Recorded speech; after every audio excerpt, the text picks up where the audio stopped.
seminario del día de hoy, presentado por la licenciada Andrea Millán. Ella es licenciada en Ciencias Biológicas, recibida en la Facultad de Ciencias Exactas y Naturales de la UBA. Actualmente tiene una beca doctoral con ICET y realiza su doctorado bajo la dirección del doctor Gustavo Fretcher y la doctora Gloria Cerrone en el Laboratorio de Diabetes y Metabolismo del INIGEM. También es docente de la Cátedra de Genética Molecular de la Facultad de Farmacia y Bioquímica de la UBA. Muchas gracias, Andrea. Cuando quieras, te escuchamos.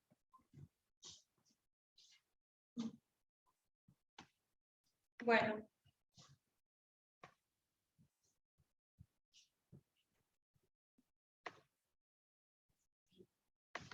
Está bien, Gloria. Está. Bueno, gracias a los presentes y gracias a los que están en la modalidad Zoom o virtual. La idea es presentarles unos resultados.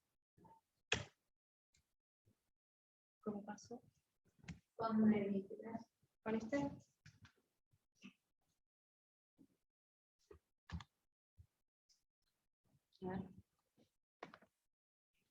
Ahora.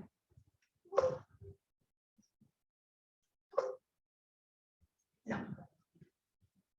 Bueno, pasa acá. No se ve la diapo. La que está abajo. ¿No se ve la diapo? Ahora sí, se nota que nada. Bueno, perdón. Esa es la guía. Bueno, voy a intentar pasar la diapos. A ver.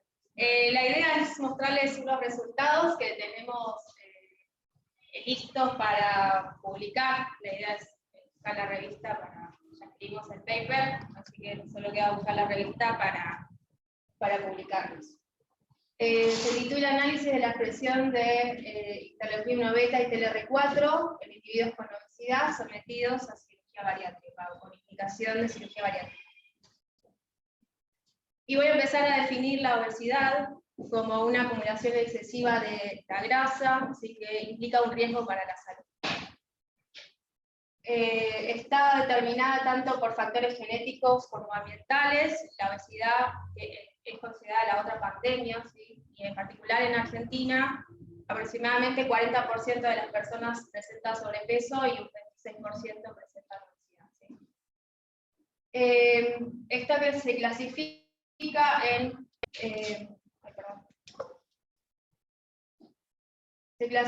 en sobrepeso, obesidad leve, obesidad moderada y obesidad severa, o de grado 1 a 4, ¿sí? Y esto está determinado por un parámetro que es el índice de masa corporal, que relaciona el peso con la estatura.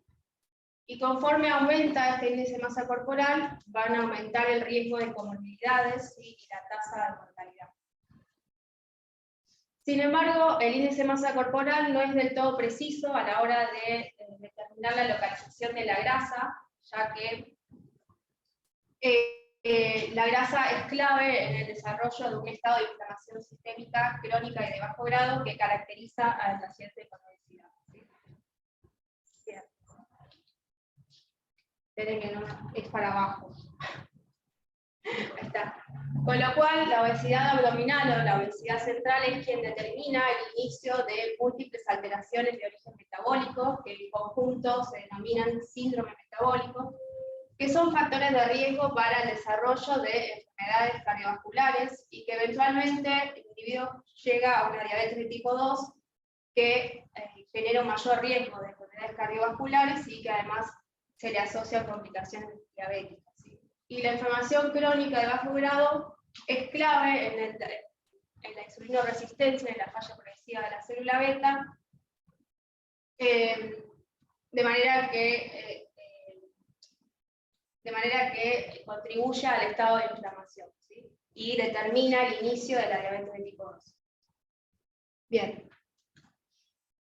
Podemos considerar dos fuentes de inflamación. Por un lado, el aumento del peso conduce a un aumento de tamaño de los adipocitos y la expansión del tejido adiposo genera una hipertrofia y una hipoxia y eventualmente la muerte de las células. La hipoxia se da por una falta de oxígeno dado por el colapso de la musculatura del tejido adiposo, y en este contexto el adipocito comienza a secretar una molécula llamada MCP1 que recluta células del sistema inmune. En particular recluta monocitos que se diferencian a macrófagos y comienzan a secretar citoquinas proinflamatorias, contribuyendo otra vez al estado inflamatorio. Bien. La otra fuente de inflamación, la anterior es la primera fuente de inflamación. La otra fuente de inflamación es la microbiota intestinal. ¿Sí? El paciente con obesidad se caracteriza por una disbiosis, que es un desequilibrio de las bacterias que se encuentran naturalmente en la flora intestinal, y esto aumenta la permeabilidad del intestino. Por un lado, por dos cosas principalmente. Disminuye la capa de mucus, ¿sí? Y además hay una pérdida de uniones entre los enterocitos, y esto conduce a que haya una translocación de tanto bacterias de la flora intestinal como del LPS que compone a las gram negativas, ¿sí? Y esto genera una reacción inflamatoria, un aumento de citoquinas proinflamatorias y dando una inflamación, ¿sí? Y entre los receptores que reconocen al LPS de las células inmunes, nosotros decidimos estudiar el TLR4, ¿sí? Que es un receptor de tipo TOL que pertenece a la familia de receptores de reconocimiento de patrones y se expresa tanto en monocitos circulantes de sangre periférica como también en macrófagos depositados en diferentes tejidos como el músculo esquelético, el hígado y el tejido adiposo.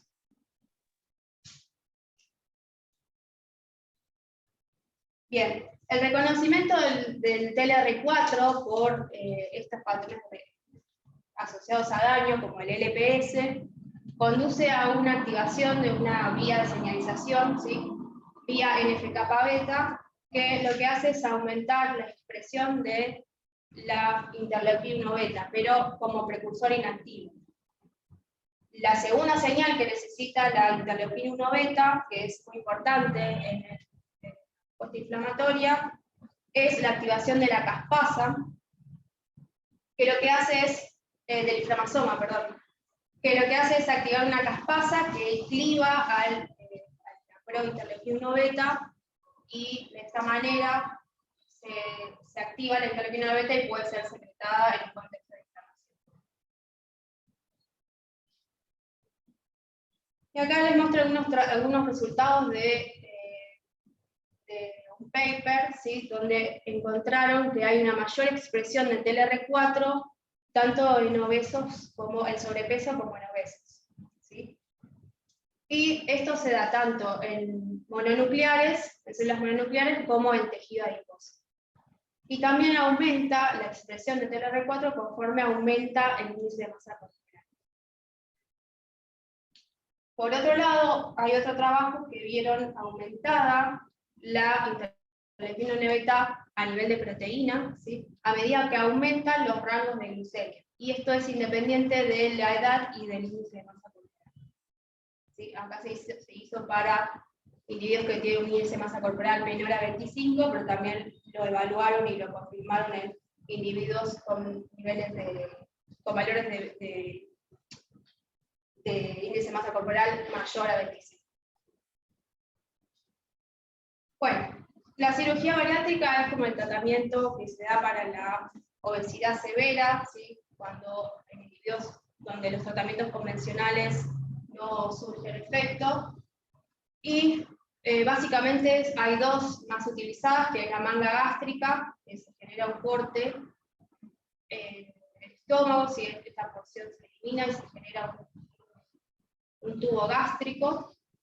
Y el bypass gástrico, lo que se hace un corte en este lugar y se genera un reservorio gástrico pequeño, y por otro lado el intestino se une a ese reservorio, de manera que el alimento pasa y recién se hace la digestión, se crea la digestión cuando se une con los jugos gástricos en este punto. Bien, y teniendo en cuenta que la cirugía bariátrica es efectiva a mediano y corto plazo en disminuir las comorbilidades y en todo lo relacionado al peso y los parámetros de composición corporal, nosotros creíamos que toda la parte inflamatoria y todos estos mediadores inflamatorios, en particular TLR4 y interleuquina beta, se verían incluidos. Entonces lo que hicimos como objetivo, nuestros objetivos fueron eso, estudiar la expresión de AR mensajero de interleuquina beta y TLR4 en mononucleares y el tejido adiposo, y los niveles de TLR4 en la membrana de los monocitos de los neutrófilos y linfocitos en pacientes que tienen obesidad severa, evaluar los cambios en los niveles de expresión antes y después de la cirugía bariátrica, y por último asociarlo a variables bioquímicas. Bien, este fue el diseño del estudio, es un estudio longitudinal, así que primero se inició con una dieta hipocalórica, comenzaron 45 pacientes, luego se hizo la cirugía tanto por manga gástrica en 8 pacientes como bypass gástrico en 29 pacientes, y se evaluó al momento basal a los 30 días y a los 6 meses. ¿Sí? De los 45, 37 fueron los que finalmente se operaron y siguieron el tratamiento.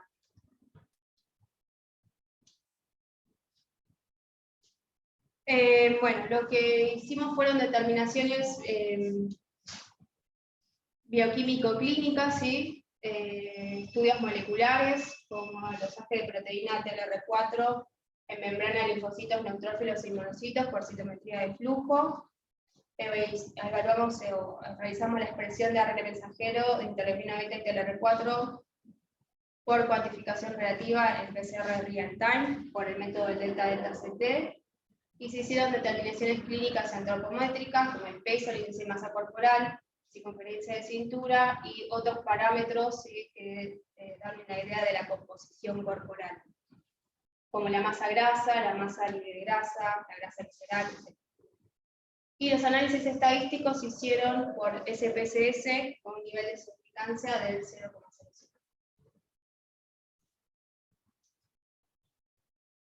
Bien, acá les puse un protocolo que es el aislamiento de los mononucleares. ¿Sí?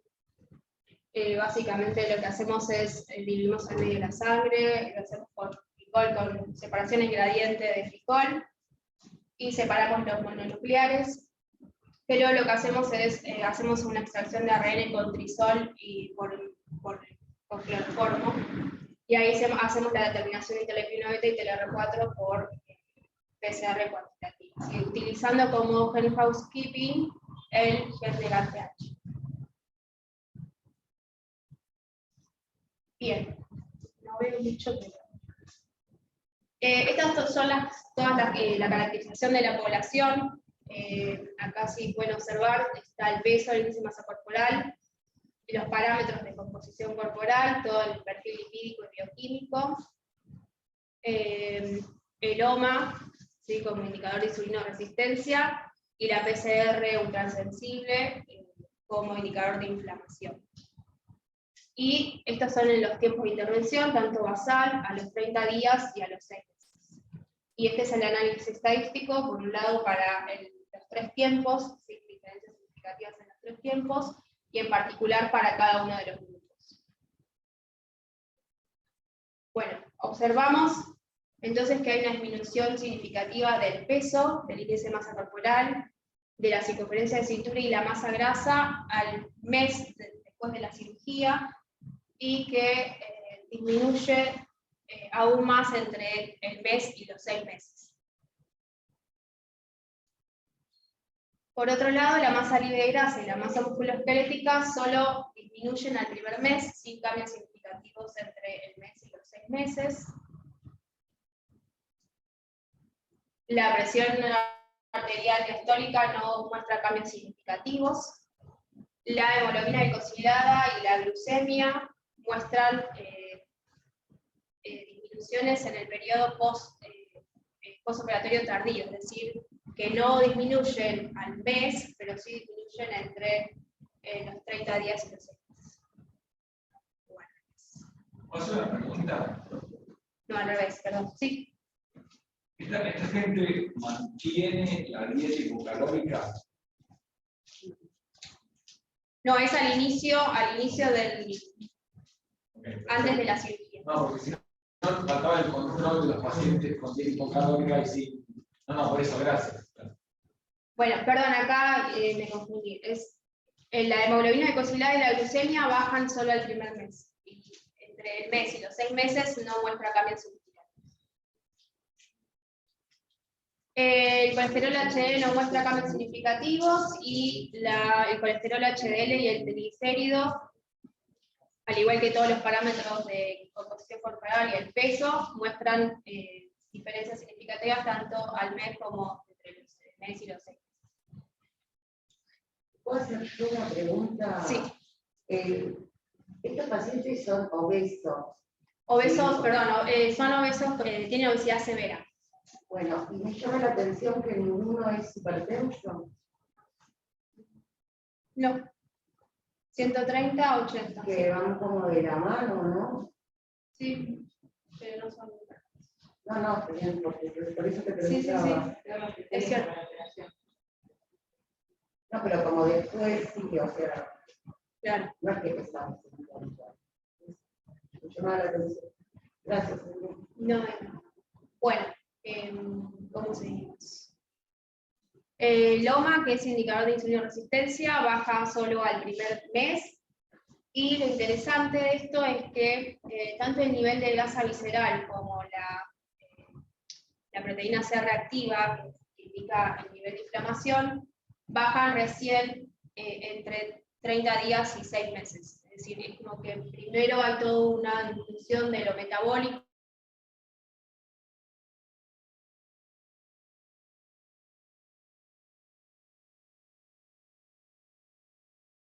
y luego disminuye el nivel de grasa. Bien, por otro lado, encontramos correlaciones entre la variación del nivel de grasa visceral luego del tratamiento, o sea, entre 0 y 6, correlacionó con las variaciones de glucemia, con la hemoglobina glicosilada y con el índice de insulinoresistencia.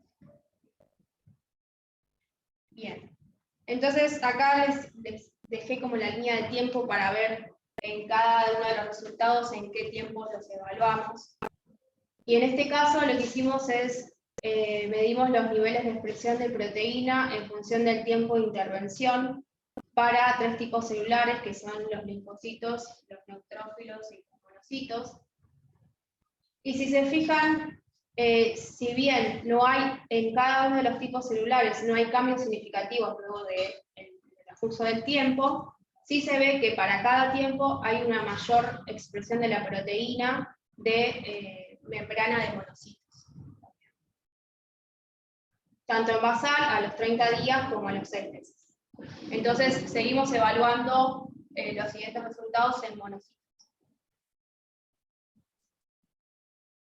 Bien, al momento basal, ¿sí? Encontramos que hay una correlación entre los mayores rangos de glucemia y los niveles de proteína TLR4, ¿sí? PCP, porcentaje de células positivas. Esto se hizo por citometría. Entonces hay mayores niveles de proteína TLR4 a medida que aumentan los rangos de glucemia.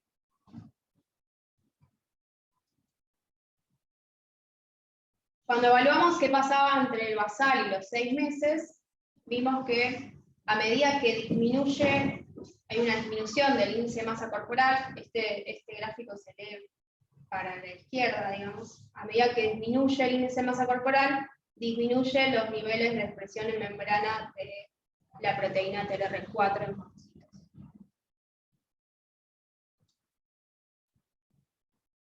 En cuanto a los niveles de ARN mensajero, tanto para interleuquina beta como TLR4, no encontramos diferencias significativas en los 3 tiempos, ni para el ARN mensajero de TLR4, ni para los niveles de ARN mensajero de interleuquina 1 beta.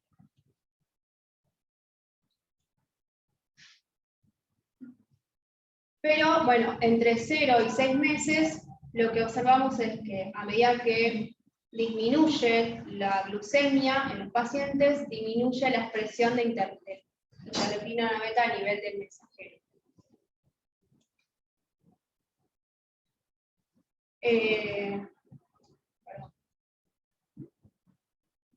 Y por otro lado, también encontramos una correlación entre los menores niveles de hemoglobina glicosilada y los niveles de ARN mensajero de interleuquina 1 beta en el tiempo 0 y 6 meses. ¿Qué pasa en tejido adiposo? El tejido adiposo se evalúa solo al momento de la cirugía.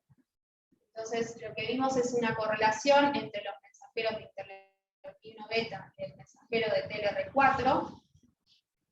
Y por otro lado, vimos que aumentaban los niveles de ARN mensajero de interleuquina 1 beta a medida que aumentaban los niveles de grasa visceral.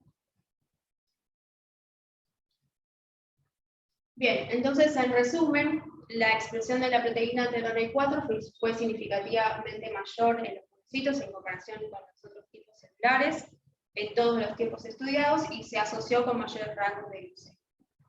Luego de 6 meses post cirugía encontramos una correlación positiva entre la variación de glucemia y hemoglobina glicosilada y la variación de expresión de ARN mensajero de interleuquina 1 beta, y entre la variación del índice de masa corporal y la variación de TLR4 en la membrana de los monocitos.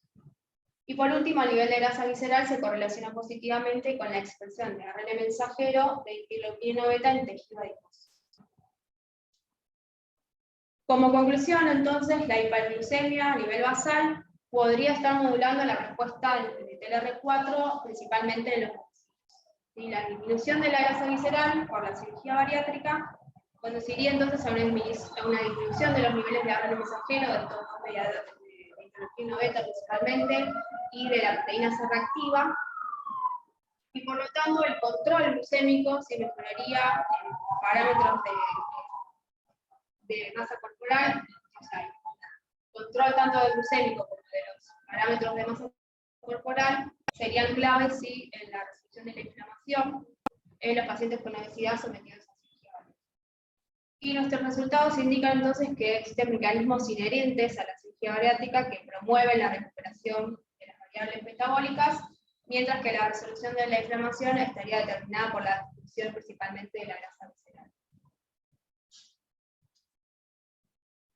Y por último quería mostrarles un trabajo que ya está publicado, ¿sí? En donde también evaluamos proteínas de interleuquina 1 beta, pero en un tratamiento que es con medidas higiénico-dietéticas y tratamientos farmacológicos y con dieta y ejercicio físico en individuos obesos y con diabetes de tipo 2. Entonces lo que se hizo es una compensación metabólica. Los individuos al momento basal tenían una hemoglobina glicosilada mayor al 8%, y luego del tratamiento, que se evaluó ahora a los 6 y a los 12 meses, ¿sí? Mostraron una compensación metabólica. Entonces, entre los resultados, primero a nivel de mensajero, no vimos, como en el trabajo anterior, no vimos correlación con los niveles de hemoglobina glicosilada y la glucemia, pero sí a nivel de proteína vimos que la proteína de interleuquina 1 beta se correlacionaba positivamente con los mayores rangos de glucemia. En este caso, los rangos de glucemia son mayores que para los individuos obesos sometidos a cirugía bariátrica.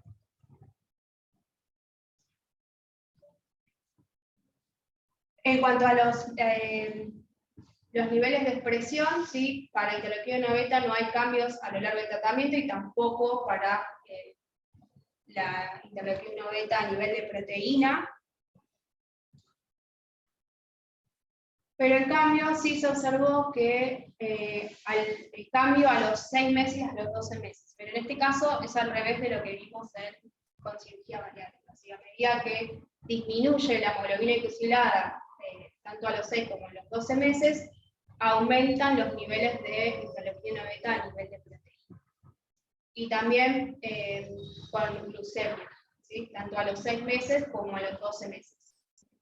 Entonces, nosotros creemos que los niveles, por lo menos concluimos con estos resultados, que el aumento de la glucemia correlaciona con el aumento de interleuquina beta a nivel de proteína, que los niveles significativamente aumentados, entonces estarían produciendo un efecto tóxico sobre el retículo endoplásmico, lo cual dificulta la liberación de la interleuquina, ¿sí? Y que al normalizar la glucemia, disminuiría este estrés del retículo endoplásmico y se produciría una liberación de la interleuquina beta.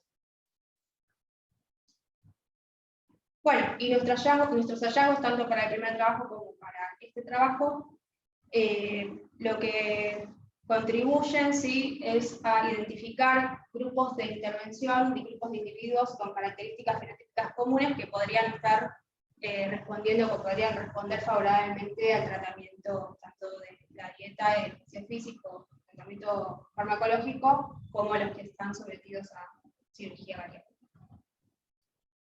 Así que bueno, eso es todo. Gracias.